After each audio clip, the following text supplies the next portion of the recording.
Rewind. Alright, let's try again. You ready? Yep.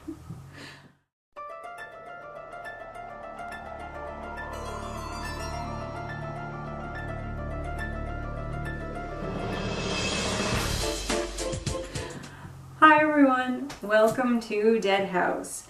This is the one for October the 15th. Yes. We're doing Monster Blood 4, the last in the series, both of Monster Blood and in the original 62 run. Yep. Neither of us had the book for this one, Nope. so insert a cover floating here somewhere. We did the EPUB files. Yep. We got them digitally downloaded. I did, however, also pre-order, because it's only a pre-order right now, the official Kobo ebook version. Mm-hmm. And that's not going to be out until October 30th, which is, you know, way after this. But still, it'll be nice to have a version that I also actually paid for. Yeah, that's what I usually go for. I'm going to hold out and see if I can find one secondhand, or get on eBay and score a really good deal. I still want to see if I can get one secondhand, because I would like to actually own the physical book. Just to put it on the shelf with the rest. Just to have it with the full original 62. It would be nice. This one was published in 1997. I didn't have the physical copy to check the exact date, but you were able to find a month online? Yeah, an article that I read said it came out in December. So, December 1997. If anyone has a copy to check when it was originally published and wants to let us know, that would be fantastic. Yeah, just leave it in the comments below. So this one is 2 years away from Monster Blood 3. Mm-hmm. The end of the last book must have been a dream, because it gets completely and totally ignored when we start off this book. This book also starts off with a dream, I believe. I didn't have it noted as a dream, but I didn't it wouldn't either. surprise. You know what? I don't think it does. I think, no, it doesn't. You know what? It starts with him complaining about his sweater. So this is the first one, and it's the first and only thing refreshing about this Monster Blood, is that it doesn't start with a dream. It starts with a horrendous sweater. Yes. And him not wanting it to be green. Yeah. So we continue to have the rodent fears and the green fear, to the point now where he doesn't want to see anything green, not just green blobby things like Jell-O. Yeah. This I found really hard to get through, and we'll get into more of the plot now in a second. But I found it so repetitive. Not just in that the events were repetitive of, like, events from previous books, but events themselves in this book were written almost the exact same way. And the writing was very dragged out and repetitive, and, like, things were said a different way, but it was the same thing multiple times next to each other. Like, and kind of filler. It was. Yeah, and it was also super, super obvious. Like, I mean, let's be real, these books aren't really fooling anyone with their foreshadowing. But this book literally comes, I mean, everything that happens is obvious, but this one literally comes out and says, at the end of the first chapter, but Evan didn't know how much this was gonna, you know, like, it literally says that this Monster Blood is different, and he didn't know he was in for it, and whatever, right away. Like, it makes it super, super obvious. It's a terrible setup. That's a different writing style, because we didn't find that in any of the first 3 books. No, and while there is a narrator, the narrator is not an obvious narrator. Like it is in book 4. In this book, it is just straight up like the narrator speaks to you, the reader, and that instead of just describing things, and that's a big shift in tone for writing. Yeah. He's still babysitting Kermit for money. He's gotten a pay raise. He's gone from $3 an hour to $5 an hour. Must be doing something right. Despite having destroyed his aunt's house and always causing trouble, yeah, sure. Yeah.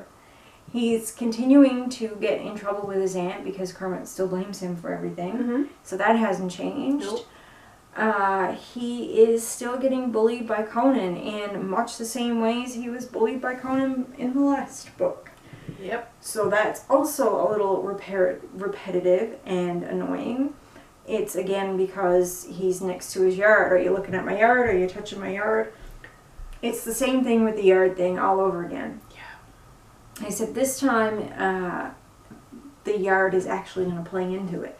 And very obviously so, because they talk about this invisible electric fence, which, I mean, the mechanics of are just, we'll not get into how that doesn't work at all. No, and even the price, like Kermit being a kid is not going to have access to the materials to do this. No. Especially when they keep on talking about his Aunt Dee's situation.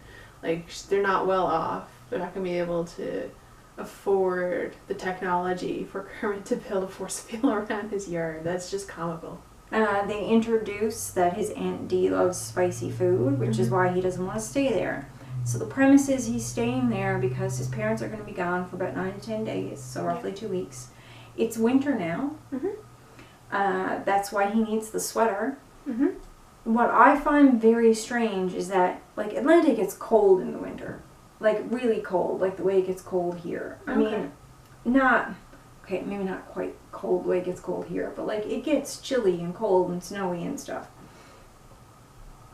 My problem with this is that they decide to have a water fight in the middle of winter when you need to wear woolen sweaters and down jackets.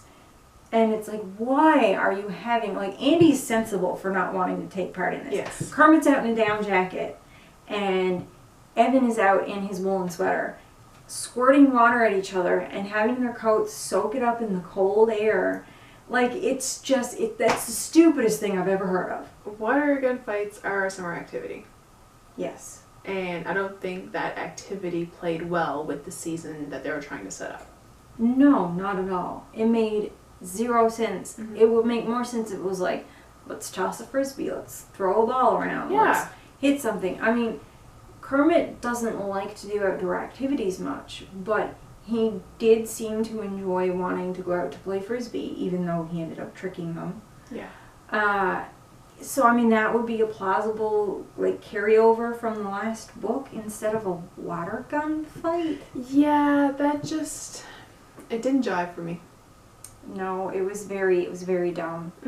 Also, I don't think anybody's thinking about clothing and, you know, getting cold and super soaked, but... Yeah, kids. But it doesn't make sense because his wool sweater is just going to soak up all of that water, anything that he's hit with. As well a down jacket. Yeah, and it's just going to get heavy, and then it's going to make him feel cold. So it just doesn't make sense. Andy's still around. So far as the story is going on, because we've had fall, we've had a little later on in the fall, maybe around the end of the schoolish year, for the last book, because it seemed almost summery in the last book. It did. But it didn't really get into the setting too much, so we're figuring that happened maybe a few months away from the first one. It's not quite too cold out yet, things like that. Because they're still out, like, playing baseball and that kind of thing. Yeah. This book, it's definitely winter. And I got confused all of a sudden real bad because Evan starts detailing the things that happened before. And he says at one point, remember last year when I grew giant. So is he referring to the time at the school, or is he referring to the time that he got chased by the police officers? He was referring to the police officers, but both of those things were only months apart. So we're now just another couple months later into winter.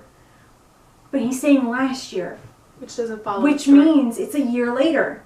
Which means Andy is still there a year later. Here's another thing. Andy finds more monster blood out back of her father's work. So that gives Andy doesn't live in Atlanta. She's staying with her aunt. Is that a plot hole you're telling me about? No way. There's no plot holes in this entire series. She was staying with her aunt for a few months. So if her parents came back, why did they move to Atlanta? What brings them to Atlanta? There's no mention of anything. They just launch right into it as if it's established that Andy lives in Atlanta. Yep, she moved there now. That's it. Yep, that's it. So, yeah, Andy lives in Atlanta with her parents now, and she also lives just a couple houses down from Evan, because everybody lives on this goddamn street. how big is this street? So we've got Conan, and we've got Kermit, and we got Andy, and we have Evan's family. Yeah. Which is really weird. So everybody just lives somewhere on this street. Yeah. Which is fine, I guess. But, I mean, you know, some of them could live a couple streets away. Like, dang. Yeah. But no, then they couldn't just conveniently all hang out together whenever they wanted, because then you'd have to introduce getting rides places.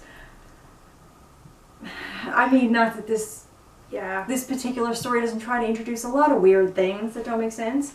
But that's starting with Andy's practical jokes. So this is something she's consistently done. This is something that stayed with her character. Yeah. Her love of reading and school is still there, except for math. She's never done well with math. She doesn't really enjoy it. Consistent facts that have carried over from, you know, the first book to now. Yeah, so it's part of her character development. Where does she get all of these, like, perfect replica fake cans of monster blood? She has one that's like snakes in a can. Yeah. She has another one that does something else, and then another one that's real. It is so weird. It is super weird. Like, where is she getting these exact replica cans? And then she's like, oh, by the way, the last one I'm pulling out is real. Rule of 3. Yeah. I found it at a dumpster behind my father's work one day while we were there. Because that makes sense. Yeah, because, like, the last one was found... What's her dad's job, even? It doesn't say. Where does he work? Yeah, and, like, the last one was found in Germany, and the other one before that was found in a back cubbyhole in an old, weird toy store. So, like, finding a random can of monster blood outside of a dumpster just on the street? Also, like I said, where's she getting the perfect replica cans? Like, are they the empty tins from the last 2 times? And she just repurposed them? Is this what's happened? She's hoarded them. So they're hers now. She can use them any way she wants. Great. So we know there's just does it absolutely no monster blood left Nope. in either of the cans. Right. Despite the fact that they didn't use all the monster blood the last time. Mm-hmm. So this is where we're supposing she gets these cans from, right? Yep. That are perfect replicas? Yep, that's it. That's it. All right. Assumption has been made. Well, this new monster blood that Andy has found behind her father's dumpster is blue.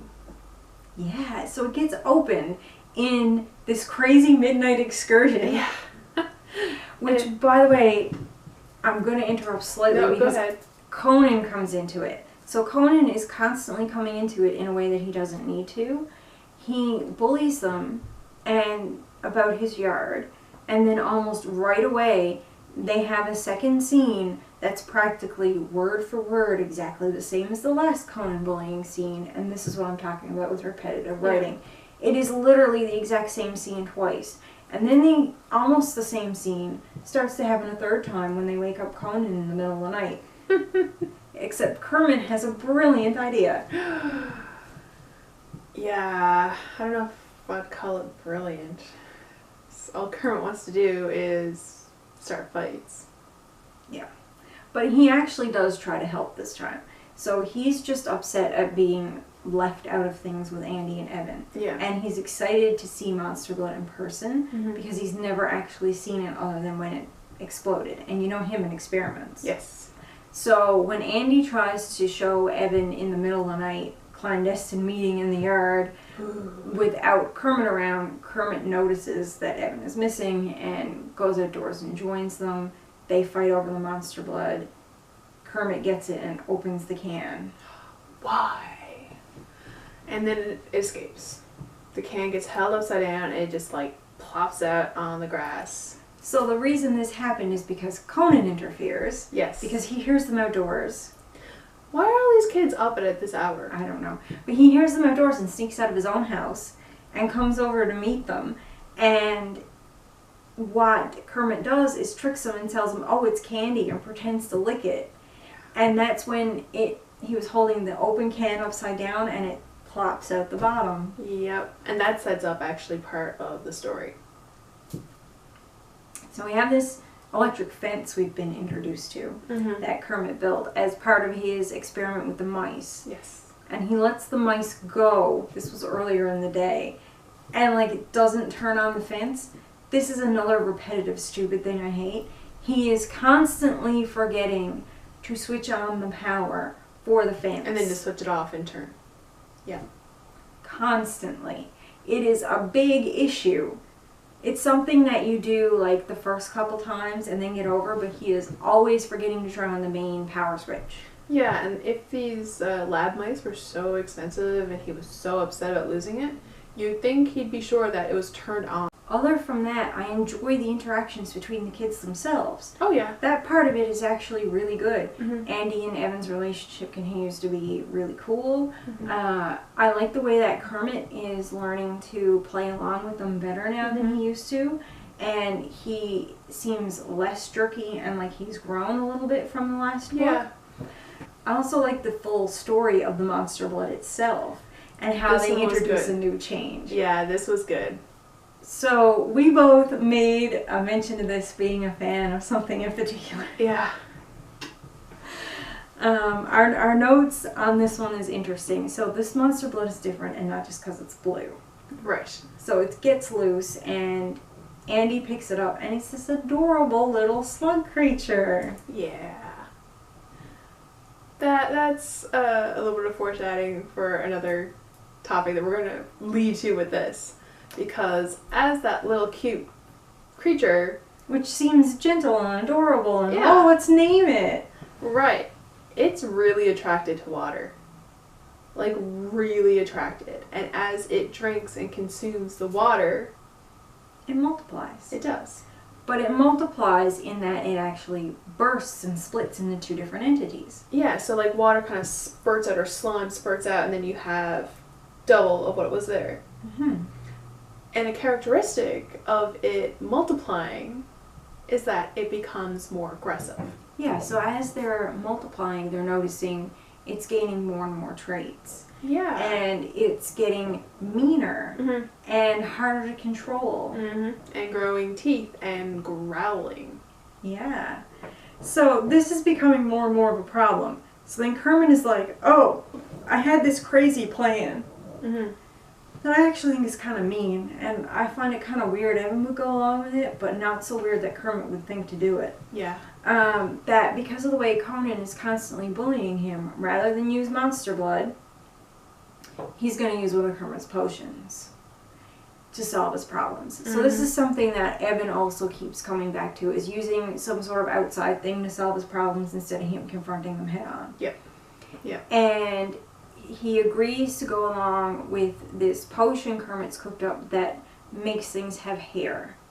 So what they're going to do is they're going to play on some of the self-conscious things that Conan has, and like his fear of being laughed at, and if people are doing things without him or have things that he doesn't have. And he's going to trick him into getting this hair growth serum on his hands and give him werewolf hands. And somehow this is perfect revenge.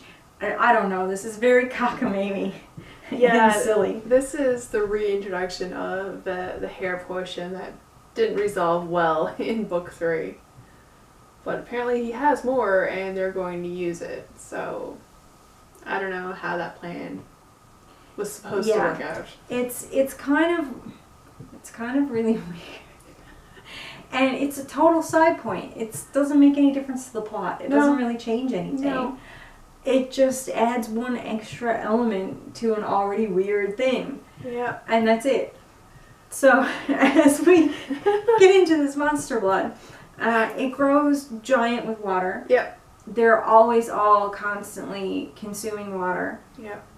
The kids are now frantically trying to capture them. Yes, and they tried a bug net, which didn't work out very well. They tried to use the fence. That didn't work very well. So what they do is they eventually find a way to round them up. They put them in this plastic bag. With a shovel. And they're like, okay, now that it's in this plastic bag, we're going to close it in a closet where there's no moisture. Yeah. We're going to keep it there because his aunt is coming and hears them up and is getting mad at them and telling them to go back to bed. So he's like, you know, Evan's like, I'll take the heat from your mom. Yeah. He's like, I'll get in trouble. I'll stay over here with Andy. You run to the basement and get rid of the Monster Blood so that in the morning after we've slept, because there's not much night left at this point. Right. But he's like, in the morning after we've had a little bit of sleep, we'll get up and we'll deal with it properly and we'll figure out what we're going to do to get rid of it. And it was supposed to be put into a closet, because that's what Kermit suggested. But that's not where the monster blood was pushed. That's not what Kermit ends up doing. No. Kermit's in too much of a hurry and is too afraid of getting caught, so he just shoves it in a room and closes the door. The bathroom. Right. Because there's no water in the bathroom downstairs. So, obviously they get out of the bag. Yes. And Evan's like, oh my god, you idiot. And not only have they consumed everything in the bathroom, including the hair growth serum, which is where he was hiding it. Yeah. Now they're all hairy blobs that grow giant like balls or balloons and bounce around and are full of hair, and they grow giant from water. Yeah. And then once they reach maximum capacity, explode and split into two. Yeah. And they have filled the bathroom so much that they've, broken out the bathroom window and are like going out the lawn everywhere. They've invaded the neighborhood overnight, basically. Pretty much those few hours they've just like taken control. And as we mentioned, as they split and duplicate, they become more aggressive. So at this point, these like little blue blobs, they're pretty savage. Oh yeah, they attack Evan and Andy as they try to close the door. And they're biting them and trying to suck moisture out of their skin, out of their bodies. So they're literally trying to get anywhere they can, out of flower beds, out of lawns. Everything's drying up. Yeah, and they're just duplicating, and there's no way at this point that the kids can see to actually control the situation. It's like above and beyond out of hand. So it's at this point we both come to the exact same conclusion. Yep. And I have a very specific note on this. I will let you take the honor on this one, because our viewers probably are already reaching that conclusion if their interests are similar. We alluded to this in the first book. Yes. In the setup, in how the can was found in an old shop in the first place. So I definitely think that this was an influence in creating this story. Absolutely. Because now, as I wrote word for word in my notes to nobody but myself, it's gremlins up in this joint. Yes. And I put in my notes, gremlins, ? Because I'm a big fan of that series. I love those cute little mogwai. But it's part of the rules. Don't get them wet. And when you get wet, they multiply. And they're cute when they're wet. And they continually get meaner and more aggressive. Yes. As they multiply. Yes. So this was just straight up gremlins. It was 100% gremlins. And then what happens is, they change from mogwai to gremlins. Mm-hmm. But then if the gremlin gets wet, the same way if the mogwai got wet, the gremlin replicates and gets more aggressive, even though the gremlin is the more aggressive side of the mogwai. So in this one, the already aggressive offspring of this cute little blob are very aggressive, and each time they split, they're more aggressive. So it's the exact same story. It's the exact same story. Throw in some electronics and we're good to go. Right? It's just straight up gremlins at this point. Yeah. The blobs are mean at this point, and they've consumed the neighborhood, and they're bouncing in everybody's yards, and once again Kermit forgot to turn on the fence, because their idea was good. The idea of hoarding all the blobs, which are attracted to moisture, to the backyard, flipping the switch on the fence. Using his aunt's pot of hot sauce. Yes. Because it's that liquid. was the second one. That was this day, yeah. Oh, no, but it was the second attempt. The first attempt was to fry them with the fence. Which didn't work. No, because Kermit forgot to turn it on again. Idiot. And then the second attempt was to lure them back into the yard, because they've gone into Conan's yard, and they were not going in that direction. No, and so they hoard them all together, and they want to bring them back to, from around the neighborhood with this hot sauce. And so they start gathering them into the yard. By calling out to them. And containing them. And they start going for the hot sauce. Oh, yeah. But there's also a problem and a reason why they have to go out after it. Because they also go in the direction of Trigger. Or no, Dogface. Dogface. Because Dogface goes for the hot sauce and eats it, and it's too hot for him, so he freaks out and knocks the pot over. Which kind of makes me wonder, where is Trigger? Trigger wasn't mentioned in this one, was he? No. Well, he was. because I'm going to make a point about that later. Okay. But it's so strange because... Who's taking care of the dog while... Who's taking care of the dog while his parents are gone? Wouldn't the dog stay with his Aunt Dee Dee also? Because his Aunt Dee Dee already has a dog named Dogface. So regardless of where Trigger is, Dogface is gone. Yeah. And Kermit, of course, instinctively just goes, oh my god, Dogface, and runs after him. So the rest of the kids run after him. And they're worried about Dogface because all these blobs are growing everywhere. And they suck him dry and almost kill him. Yeah. Almost. Yeah. They think he's dead. So Kermit does something foolish because they're like beating all of the things off of him, and Kermit throws himself on top of the dog. And then Evan throws himself on top of Kermit. And then as Andy is like almost to them because she's a little bit behind, the things start taking her down. Yeah. So then they're all sucking on the group of kids, which is so weird. Please never let this be taken out of context because that is a weird sentence to say. But they're all draining the children of moisture. Yes. Let's put it that way. Okay. And all of a sudden they stop. And Evan is dizzy, but he starts coming to. And he starts like, you know, coming up through the crowd and like pushing the things away. And then he notices that it's not really that hard to do because they're all dwindling in number and they're all attacking each other. Right, because as they multiply, they become meaner. And their targets are not just the kids anymore. They're targeting each other for the moisture in each other's bodies. Yeah. And they eventually devour each other. And they disappear and everything goes back to normal. Yeah. And the police, who were sort of wondering what was going on with the kids, sort of go, well, I think it's fine now, and leave and don't even escort them home, because of course. Yeah. Problem's gone. Not that they really noticed there was a problem to begin with. They just noticed the children were running. Like, yeah, running around in a place they shouldn't have been and wondered if they were okay, and that was about it. Yeah. So, yay! Yeah. Adults in these stories are not. They're written so kids can see them as supporting characters and not the main characters. But still, they're not written very realistically, even if they are supporting characters. Parents probably would have been called after that. Come get your hooligans. I also think the police would have noticed, because the police did notice that there were strange things in town, in that like a lot of the lawns were dried up and brown and like flower beds were ruined, but they didn't see who was doing it. And then they see these kids running around. Obviously they would have some questions and wonder if they were involved or if they saw somebody or... But how are kids going to dry up lawns and flower beds on multiple neighbors' properties? Well, they could have been running around all night doing something. You don't know. I don't know. I mean, they were running around all night doing something. It seems a little too Bill Nye, you know? Like, there'd have to be something going on. Kids are not that smart. They're not going to be able to do this in a matter of an evening. I'm sorry. That's all I got for that. I mean, maybe mess up a few flower beds, but not the whole neighborhood. They'll tear them up, but they're not going to dry up all the moisture. Yeah, that's true.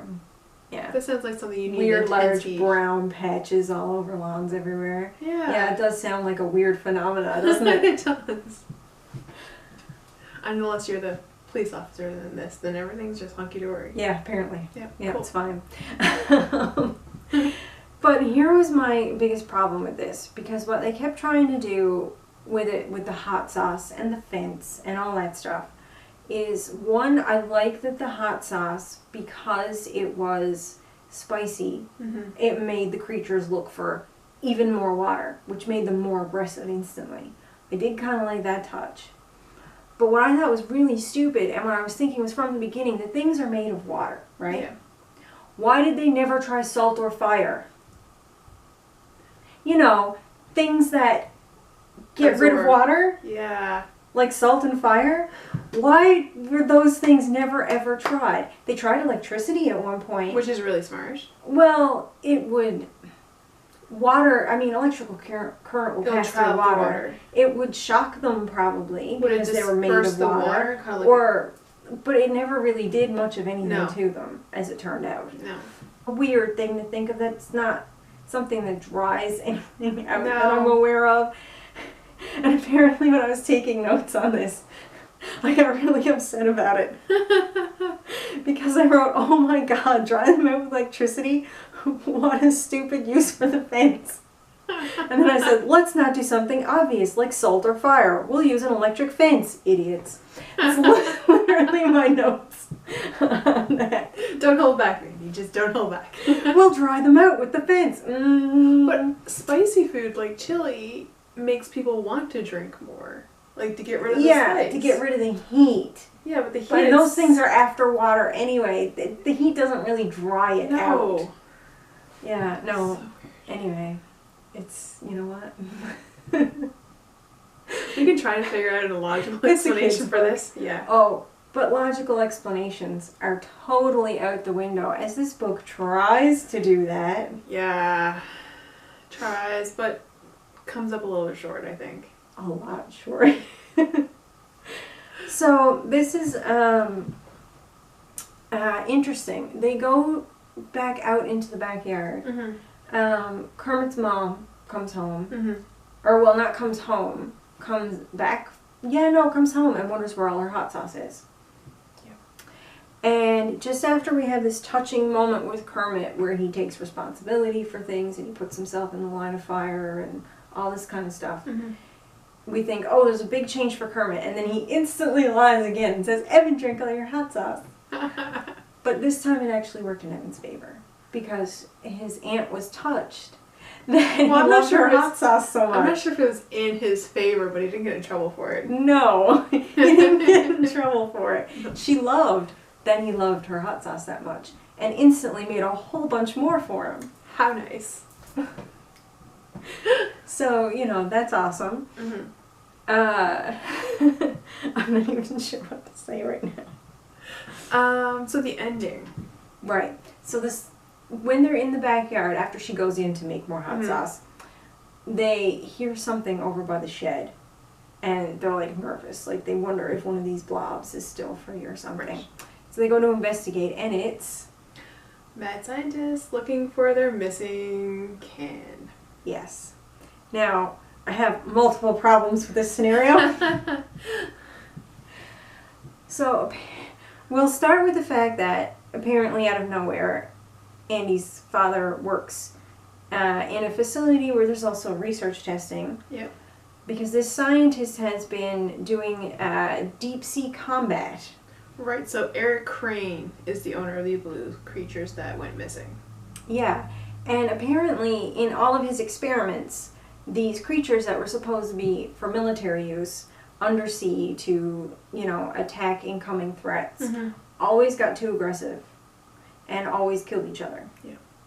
In every testing. So when he was done, he threw out all the stuff. Mm-hmm. And he thought at the end of the day it was probably careless to get rid of the can. Mm-hmm. Especially leaving it by the dumpster. Yeah, just like in a dumpster that was yeah. overflowing. And so she finds it behind the dumpster rather than in it. And yeah. so he went looking for it and couldn't find it. And it eventually led him to there somehow. I guess he followed the brown grass trail or something. I don't know. Maybe. He followed the police scanner reports. But either way, yeah. He ends up there looking for it. They tell him what happened, and he said, well, it's just as well. It's destroyed now. And he never does take the can. Mm-hmm. Or really continue looking for it, and just leaves. Yep. So what I want to know is that if there was a tiny bit left in the bottom of the can, mm-hmm. which became a full blob, mm-hmm. which then, you know, did its thing when they let it out, why was it in a can of novelty monster blood in the first place? Right, so the way it was packaged kind of led to what could happen, which is the kids finding it thinking, hey, this is new monster blood. I've had this before. Let's go play. But it wasn't. It was something different. Right, but it was monster blood. It was the same can yeah. that the other monster blood came in. It was labeled exactly the same. So I wonder if they got that from like an old facility or if they were marketing that way to keep... But why? But why would you market something for children or put it in a children's toy when you're testing for military purposes? It's never going to happen. Look, you can try. No, you can try all you want, but it's never going to happen. No, it is never going to happen. There is no logical reason. This is the worst explanation for monster blood I think I've ever heard. The only thing I can think of is that the can was sitting around wherever the lab is, and since the blue monster blood was not being used anymore, they just stuck in a can to seal it and get rid of it. Not that it was being stored in it purposely. But why would they stick? Why would there be a novelty can? There's too many holes. There is. Yep. There's way too many holes. Yep. It makes zero sense whatsoever. Mm-hmm. Even if, say, it was monster blood to begin with, and they found out monster blood was crazy and wacky, because in this new weird timeline from book 2 on, the monster blood is actually its own thing. Yeah. So even if that was the case, and they were testing by mixing it with something else and made the new blue creature, it would still be weird to still have that can. I don't know. And why are they calling it monster blood? Like, if that is a novelty child thing, why are they calling it? They would be calling it experiment number whatever. They wouldn't. Right. So that doesn't even make sense. And he's out in a hazmat suit to find it. Like, what in the hell? Nothing to see here. Kids just, walking down the street in a hazmat suit. Seriously, right? It's... Yeah, it was, yeah. Mm-hmm, mm-hmm. Yeah. And somehow that made them all go, oh, yeah, that makes sense. Yeah, no, perfect, yeah. Yep. And we'll just all go inside now and everything's fine. Back to normal. Except they don't get to go inside. Because their neighbor calls out. Conan. What an idiot.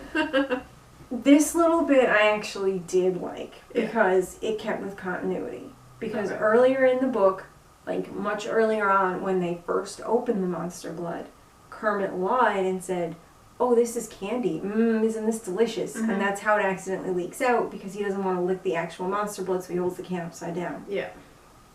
So when Conan finds the can, ooh, candy, knocked over into his yard, he thinks, oh, this is candy. And there's a little tiny bit of residue on the bottom, and he eats it. Who eats from random cans on their yard? Like, well, that could have been sitting there for, like, God only knows when. There could be bugs in that. That makes sense, but to be fair, he was told it was candy.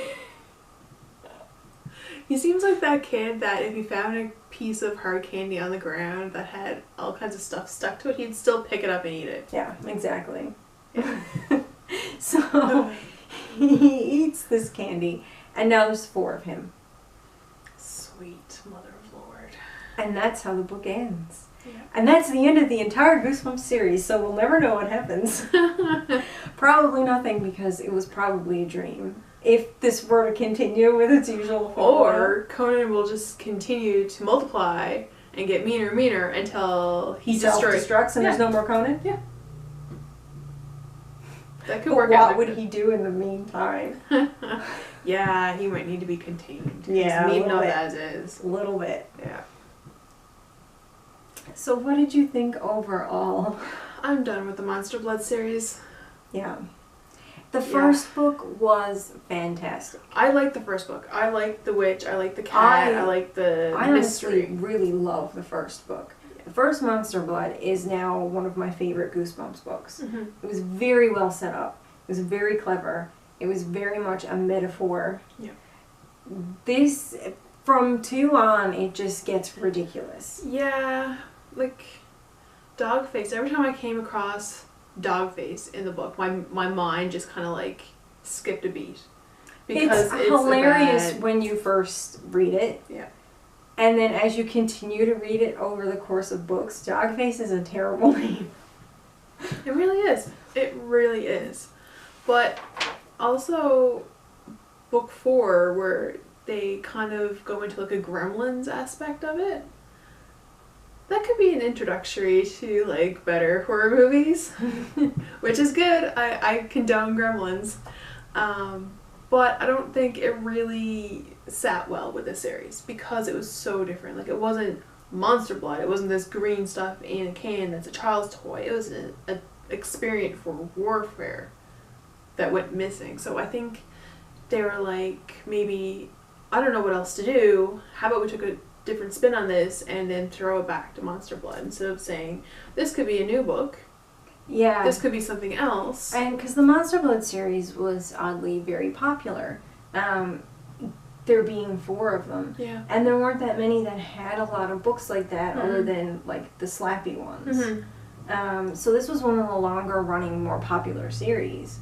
And I understand, because Evan and Andy start out as such good characters, and the entire premise is so good, that I could see there being so much hype after the first book, and people wanting to know, like, the monster blood went missing, the witch is gone, like, everything's suddenly reversed, and now Evan has to contend with the fact that he has an aunt for a witch, and, like, you know, like, I could see that being so interesting, and people getting caught up in it, but then... And I like Andy and Evan. I like them as friends. I like them going through adventures. They have a really good dynamic, and do. I like that it was never made a romantic dynamic. No.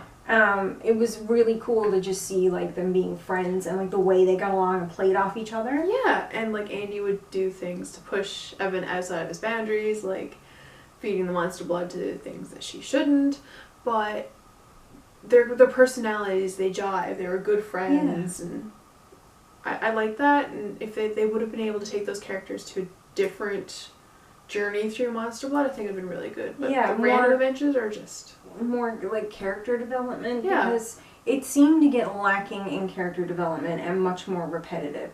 Like, a lot of these scenes were exactly the same. Some of the scenes with Conan the Bully were almost repeated from Monster Blood 3. Like, it really got old. Yeah. And I'm glad to say we're done with it. But wait, not quite. There's Monster Blood for breakfast. I'm looking forward to this. I'm going to be blindly optimistic because it doesn't follow Andy and Evan's journey. It's completely separate. It's a whole new adventure. Yeah. Oddly, with a main character named Matt Daniels, which is not going to be awkward at all. No, I only mention that because I've got a friend named Matt Daniels who's also a writer, so this is kind of funny. But this is like take 2. Yeah. You know, they had take 1, the first book was good, then it kind of dwindled. I think this will be nice as, like, a rebirth, because this one is meant to ignore the previous Monster Blood. It's not a direct sequel. Anything could have happened in between to make it different. Yeah. And I'm really interested to see what happens. Now, as far as I know with these Horrorland books, the first part of the book, or well, the majority of the book, about 75% of it, is the story. And then the last part of the book is a continuation of the Horrorland books before it. So there's a second story about these kids trapped in Horrorland Park that runs throughout all the Horrorland books. And each one of the beginning stories is the introduction to those characters that are trapped in the park. And because at the end of this, apparently the main character gets a ticket to Horrorland or something. So it's like Enter to Horrorland. Yes. So that's the story. So we're not going to read that part now. When we do this for October 31st, which is Halloween night. Yay! It's going to be a really new adventure. And I can't wait to see what's going to happen. And I'm hoping... We're hoping it's much better. Better characters. Yeah. I mean, not that Evan and Andy were bad, but, like, better character development. Yeah, and better adventure with Monster Blood. Like, Yeah. I don't want to see any lab people. I don't want to see any blue or purple or hair or teeth or multiplying with water. I want Monster Blood. And speaking of hair and blue, when we started filming this, we both noticed something, but you in particular were like, so... Yeah. Because it's a children's book, it goes, like, it describes how round these creatures are. And then later how round and hairy they are. A lot. Yeah. It never once says that they're a ball, or ball-like, or ball-shaped. No, and they try really, really like, hard it gets to a use point where you can tell they're trying, like, he's trying so hard not to describe it as a ball. It's a hidden adult joke in a children's novel. That he was trying so hard not to make. Yep. We actually have it scratched out in our notes. Both of ours separately. Because it's hard not to say, oh, and they're running around chasing the blue ball. No. No. No, you can't say that sentence. Kids would take that and run. And on that note, you can find us both online to follow the club. Yes. You can find you on Twitter at coffee_with_Jen. That's Jen with one N. And I'm a glitter macaroon. That's with one T and two O's. And if you're going to reach us on Twitter, you can contact us with hashtag GBC Ghost Next Door. And I'm going to make a note here now to say this video was late coming out.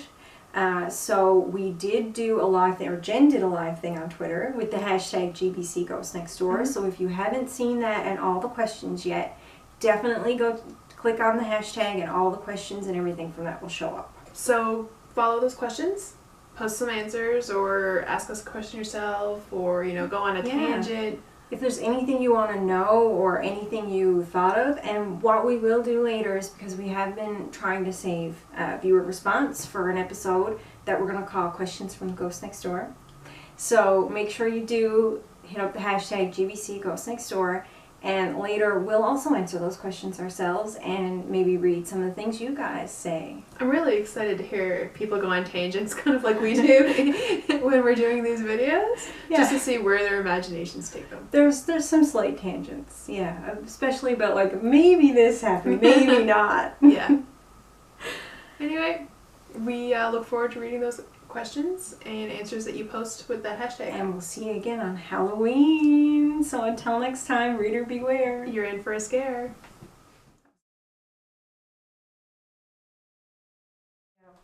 The camera hates us. We got that message.